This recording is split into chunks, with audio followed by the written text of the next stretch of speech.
Good day, ladies and gentlemen. This is Killer Flieke speaking from first Gruppe Jagdgeschwader 7 Novotny. Most of you probably know us from the World War II Project Overlord community in DCS, the 4YA community, and we would like to proudly present to you a new series that we want to put together for you guys to cover dogfight, aerial combat in a World War II scenario, and hence this series is going to be focused on BFM, which stands for Basic Fighter Maneuvers. That is basically your dogfighting or the skills required to succeed in dogfighting, and we are going to look at team tactics, which modern lingo calls as ACM for short, which is air combat maneuvers. That simply means you fly with at least one wingman against one or multiple targets. So these two aspects of aerial combat we are going to cover in this series, and this first video is supposed to be an introduction to this series, so you get an idea what this is all about, what content to expect, and how we practically approach this topic and practically try to convey the concepts through those clips that we take from our training sessions. With this commentary, you should be able to understand what's going on, and hopefully it's helpful for you on for your daily flying, just to be better, improve, and yeah, be a more dangerous, if you will, virtual fighter pilot. Yeah, and don't worry if you are new to this whole topic of air combat and dogfighting, even if you find it hard to understand the lingo that I'm going to be using in this video to describe the scenes and what's going on. Don't worry, the purpose of this series is to introduce to you these concepts in a very practical and visual sense through these clips that we are going to show and discuss. There are great sources out there that dive very deep into the concept, the lingo. They start from scratch. Hinting at the description down below. Just check out the links. These are great sources that I've been using myself to further educate myself, improve, learn the concepts, and the purpose of this first video is to show to you what to expect from this series, and maybe to get back at it after a few videos and get this aha moment, because once you're through this series or progressed through this series, you will find it easier to understand what we are talking about now in this video. So this just as a short introduction. I hope you find all of this useful for your daily flying, as I said, and without further ado, let's dive right into the clips. So let's look at our first fight here. As you can see, he's off the nose here, which at this point when we flew this fight I didn't see. Generally, when we do practices like this, we go for a gentleman's merge. A gentleman's merge means we are at the same altitude, we are head on, and we don't use our weapons in the first merge. Once we've merged, that is when fight's on and when weapons are hot. So what you will see here is that as I didn't see him there, and now he's in my blind spot, I didn't know when to merge, so he's just told me that we were merging right now, which technically wasn't really true. So I just turned into the turn, and now I'm looking out for him. But it's fine. Fight's on. He's got visual on me. So let's see how this turns out.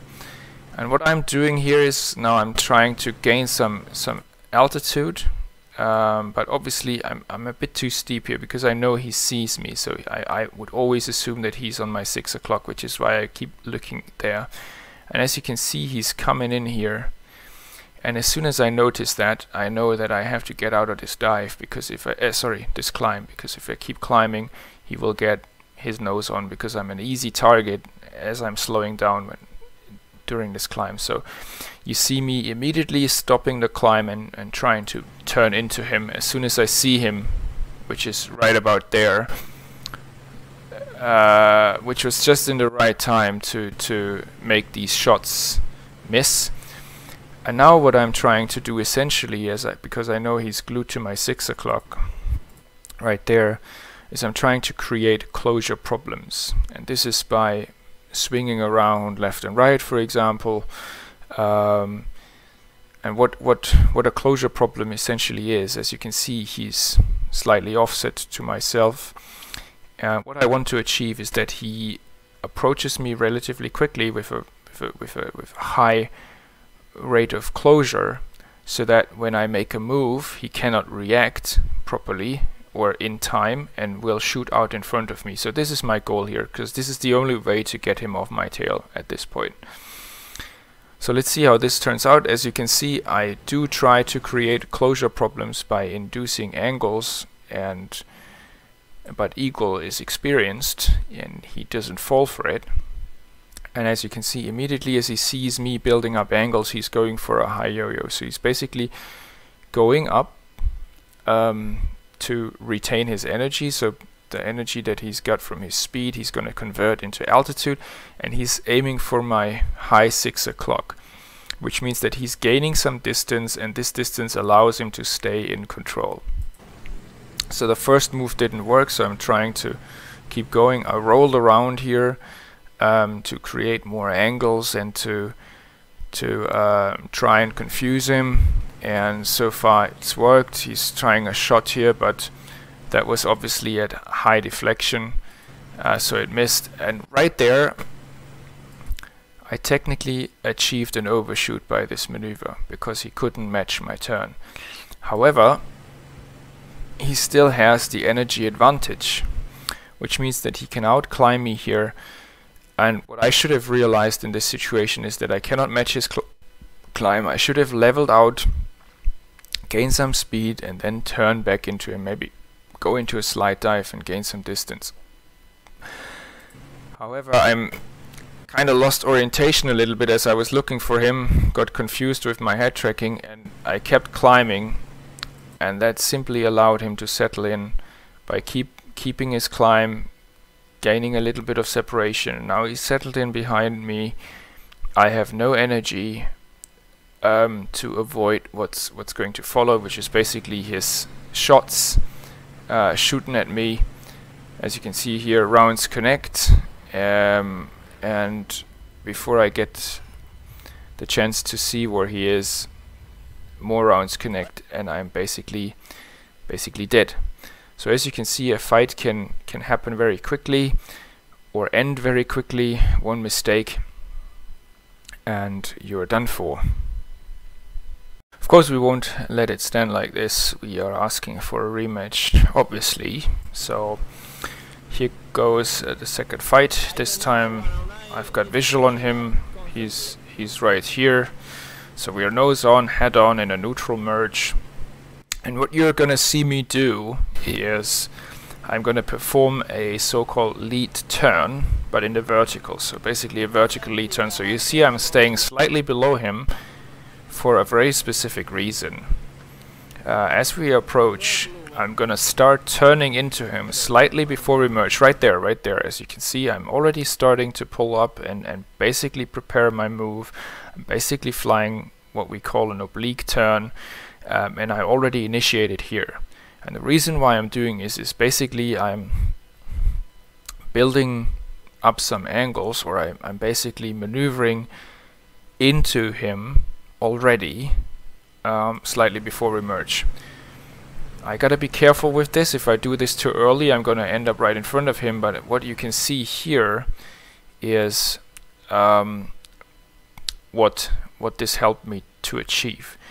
I could achieve a slightly higher position already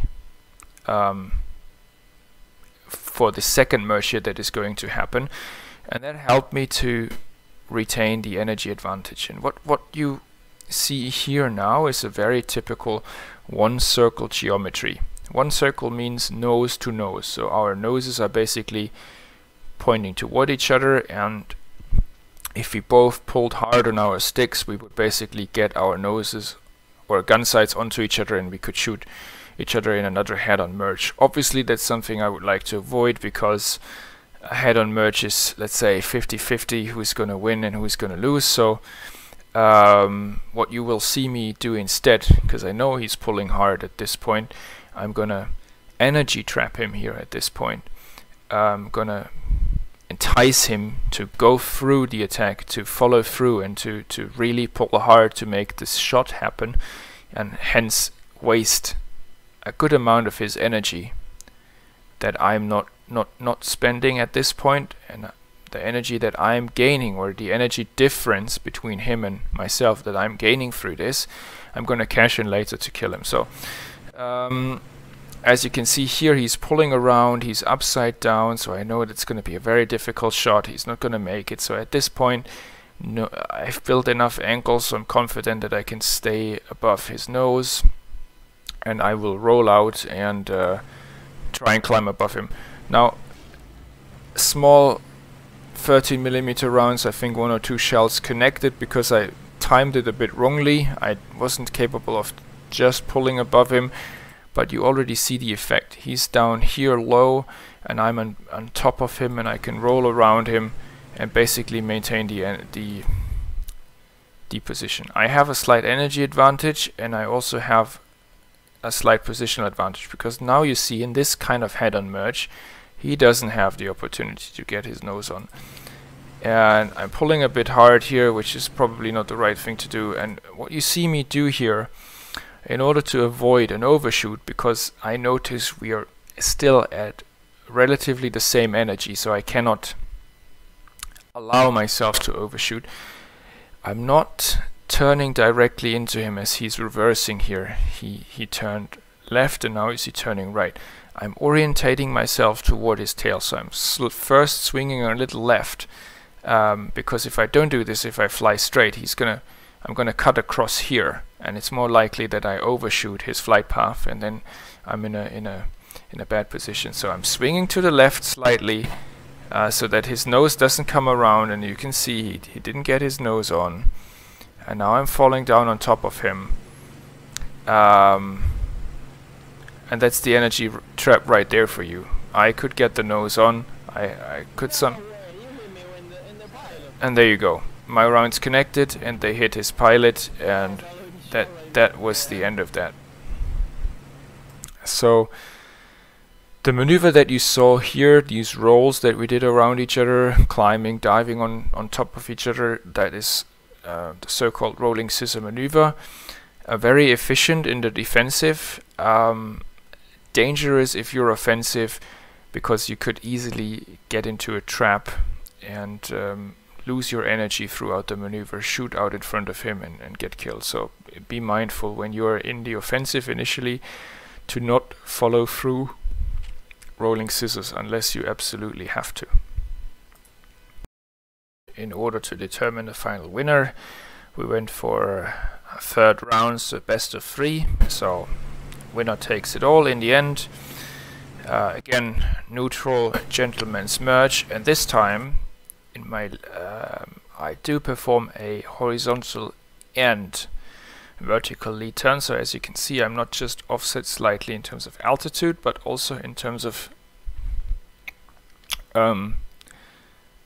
horizontal distance. So I'm offset to his left, and the reason why I like to stay a little lower for my vertical lead turn is because, sorry for the hiccup, is because I can maintain visual on him during the merge.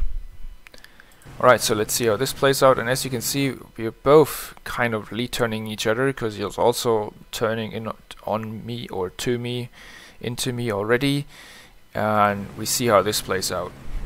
So we are both in a sort of oblique turn, if you will, so we are climbing and at the same time turning into each other. So an oblique turn is basically a spiral climb, but my spiral looks a bit different from his.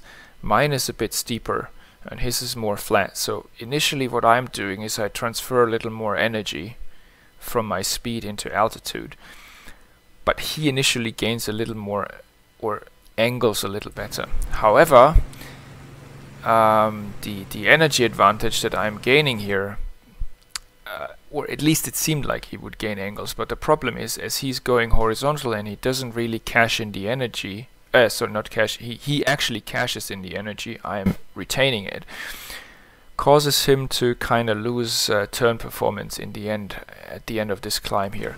And I'm already slightly above him, and as we enter this two-circle fight now, two-circle geometry, easily identifiable by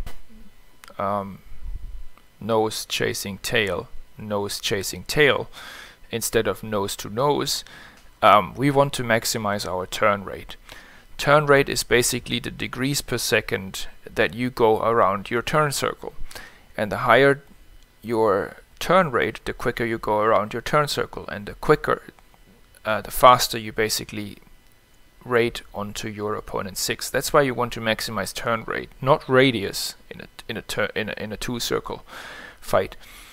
Radius doesn't really matter, because you can have the smallest radius possible.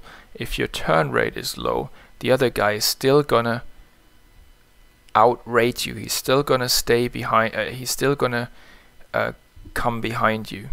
So turn radius is not really relevant, or of secondary nature relevance, if you will, in a two-circle fight. So what I'm also doing at this point is I'm deploying a little bit of flaps, because it takes a long time in the 109 to deploy your flaps, and also just in case he's deploying flaps, which I don't know at this point, I'm deploying flaps because the flaps will help me to increase my turn rate a little bit. They produce an extra lift.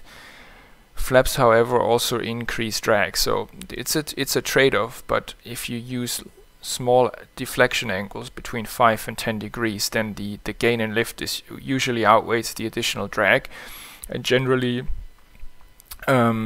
increases your turn performance. So this is what I did here, and I'm settling in the turn. And the good thing is that I'm position-wise already behind him. I'm behind his 9-3 line.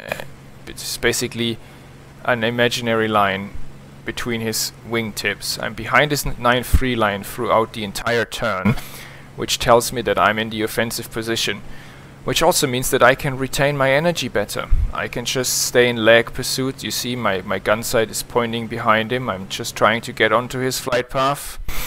And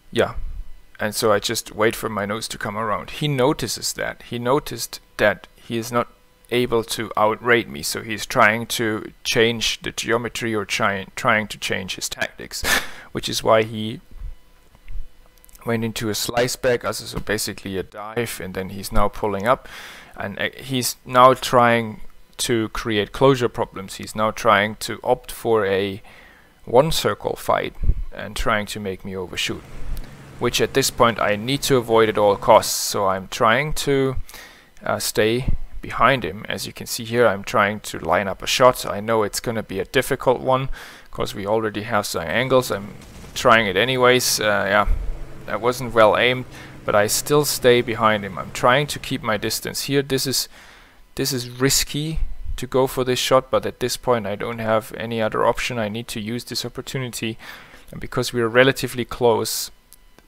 I see a high chance that I'm actually hitting him. I'm cutting the throttle so I can stay behind him once I'm out of this dive. And as you can see, I did manage to have rounds connect, and now I'm staying behind him because at this point we were at the same energy level, and if I shoot out in front of him, if he was successful in creating those closure problems and I wasn't able to solve them, I would have shot out in front of him and just ready for him to just shoot me down. So once you've committed to a guy and you're on his 6 o'clock and you don't have an energy advantage to use, make sure you stay there and you don't overshoot.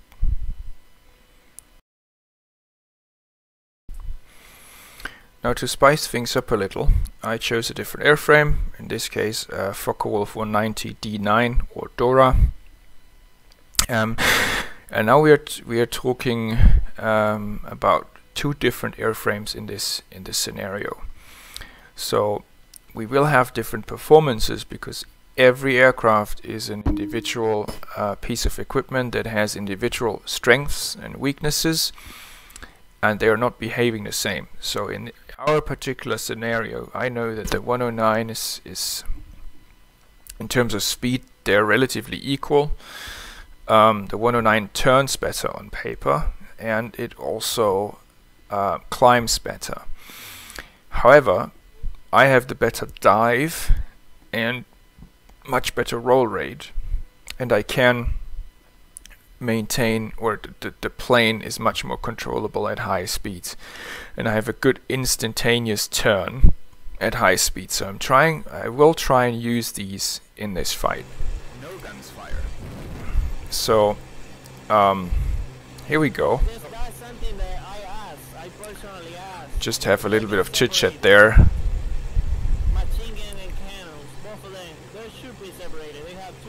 Again, gentleman's merge. Let me move you a bit closer to it, and you will see again my vertical lead turn here, oblique, and you saw as soon as he saw me turning, he also turned.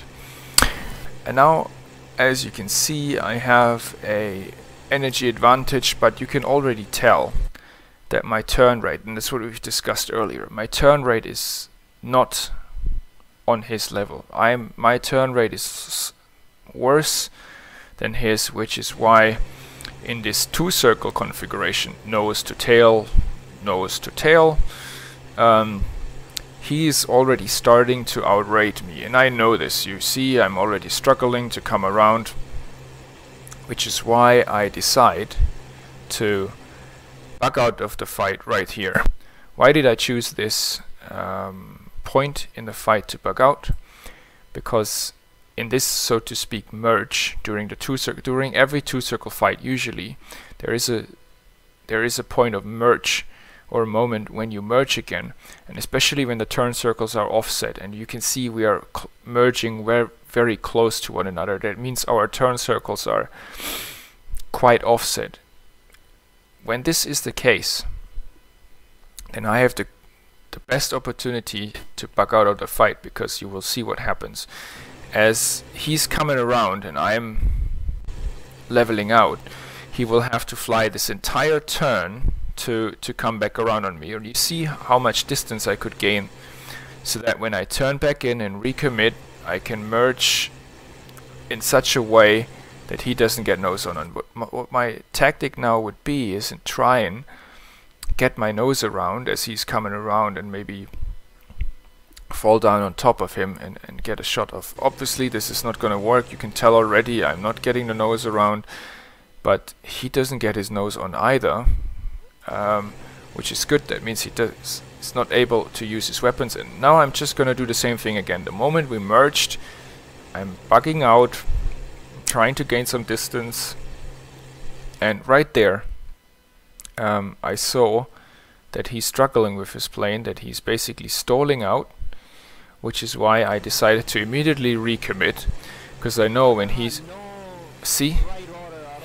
stalling out there and he's dropping out of the sky. That means he's really focused on recovering from that stall and from that dive. So this gives me the opportunity to sneak up on him again, get close. So I'm staying low, trying to stay in his blind spot, but now I'm noticing that he's actually tightening down the turn. So I suspect he sees me, which is why I'm trying to convert some of my energy into altitude, because I know this was a high aspect shot anyway. And what's interesting here now is you will see how he's maneuvering. He's now initially turning to the right, and because he was climbing as well, I interpreted this to be him being out of energy and basically falling back down, which is why I'm coming around. But this didn't turn out to be the case. As you can see, he's now pulling back up.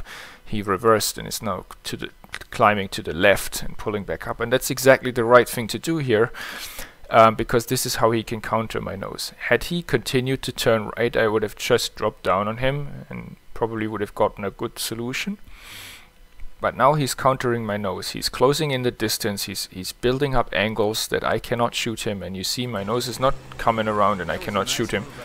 I notice that and I immediately try and gain some energy. So I'm rolling straight and I'm trying to climb immediately away, because I know I still have an energy advantage. So, and you will see here, this paid off, because right there he's stalling out, and I'm coming around, and I'm pretty sure this is the yeah. And now I'm in a good position, positional advantage, energy advantage. Now all I've got to do is maintain that. So I'm, as you can see, I'm flying a series of yo-yos. I'm pulling to his high 6 o'clock on the outside of his turn circle, using geometry to keep my closure in check and to maintain my energy and get a nice solution. Now, what I intended to do here, as I'm coming around, cutting into his turn circle, I try to line him up for a relatively high aspect shot, but they're usually easy to do in the Focke-Wulf because of the amount of guns you have and because of the distance. However, he notices that and he's clever and he's climbing above my nose.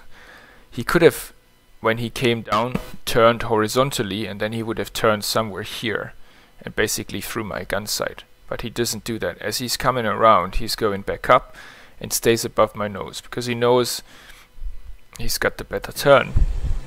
And you see, I cannot get my nose on, and I know this, and this is why I stay in lag pursuit. I didn't pull into him. I would have probably snap stalled my wings, and now I'm just trying to gain back my energy advantage. And what he's doing is he's reversing, and he would now try and get his nose on for a shot. I know this and I see this, and I'm reading his energy state, and I'm convinced no, he's not capable of getting his nose around. So I'm immediately rolling out, and start climbing, and there you go, his nose cannot come around.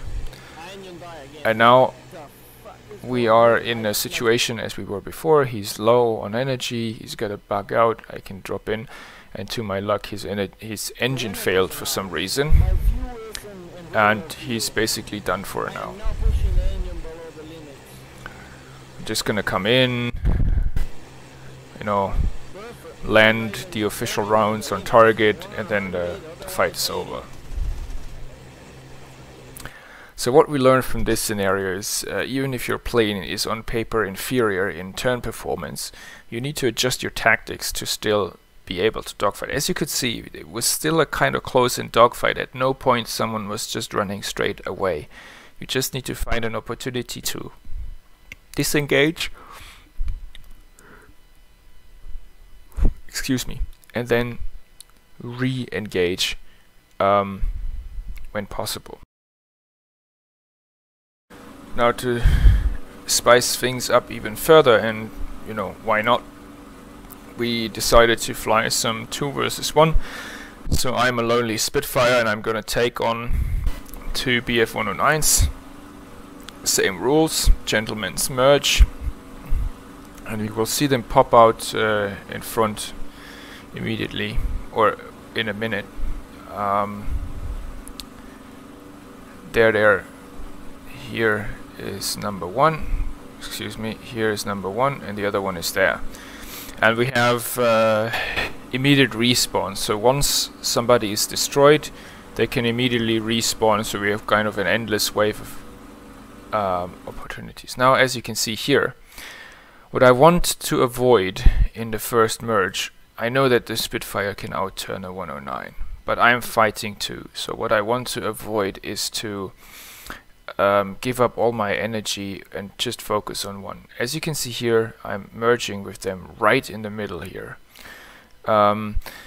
Here's the one guy and here's the other guy. The reason why I'm doing this is because this way they cannot tell who I'm going to engage.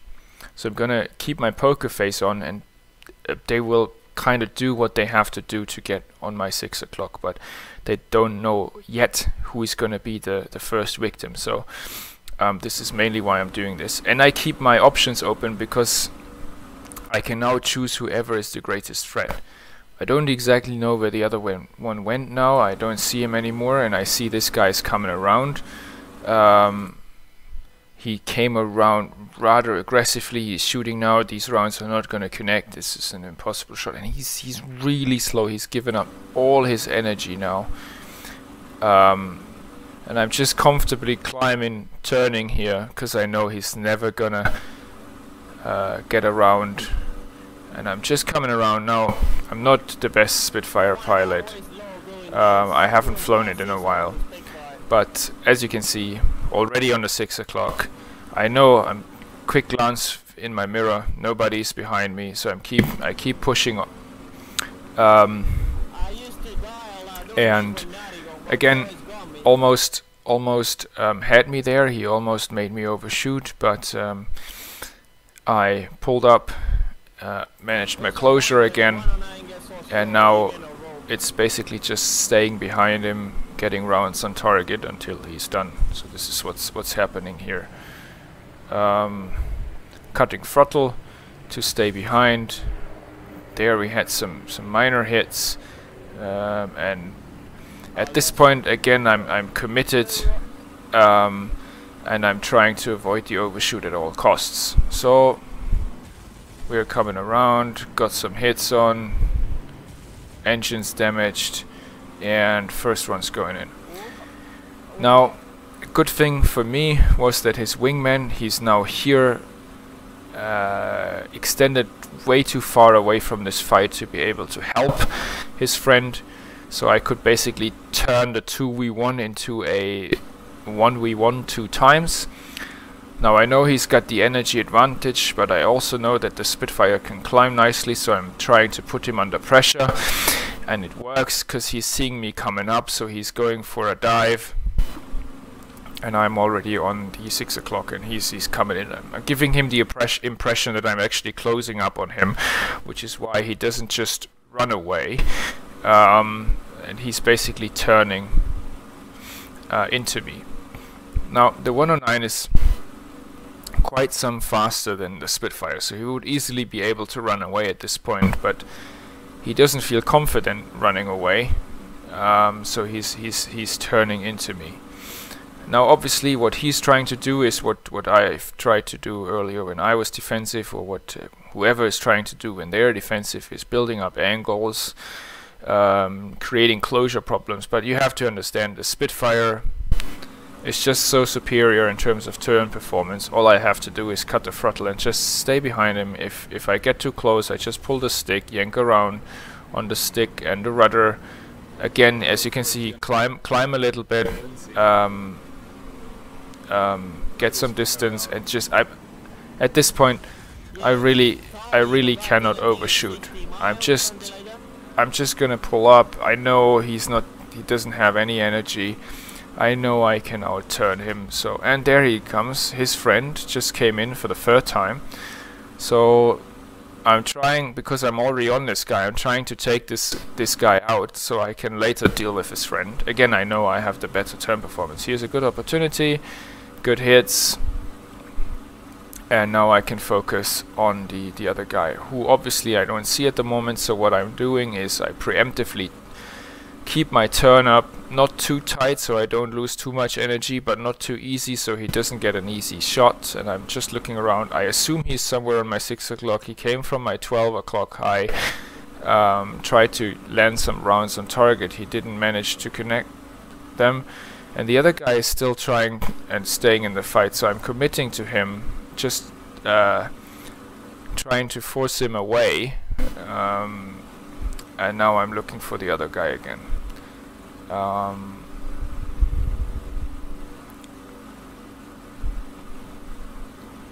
So again, I assume he's somewhere on my 6 o'clock, so and there he is, high side. Didn't manage to go properly out of plane, some minor hits on the right wing there, but at least I did not kill too much energy during this brake turn, which allows me to climb after him carefully in lag pursuit. I don't want to slow down too quickly. watch what he's doing, and you saw him stalling out there, so at this point I know I can outclimb him. I'm very stable at the moment, and there you go. Positional advantage, and I also have the energy advantage because I just climbed slightly higher than him. And now it's the same game. All I've got to do is stay behind him and take him out. He's trying to jinx, he's trying to create closure problems. I know how to solve them, and now it's just a matter of time and my gunnery skills, so to speak, to bring him down. Alright.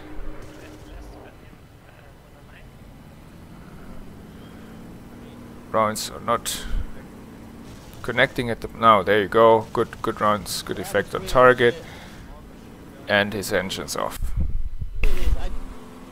Which he's just telling at the moment. Alright. So that was basically 3 109s. Now the other one came back. Initially I thought he might have taken a new aircraft, but he basically is the same guy I damaged earlier in the same aircraft, so he still kept flying. But I know that his clock is counting down because he's been hit several times. He's losing vital fluids, and yeah. Now I'm turning in behind him again, and I'm just trying to get my rounds on target and destroy him.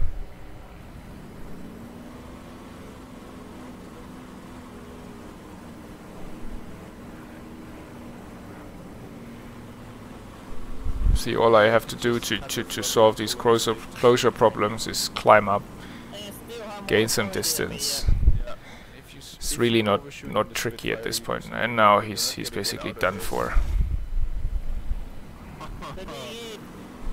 And there you go. So this is how you fight a 3 versus 1 in a Spitfire.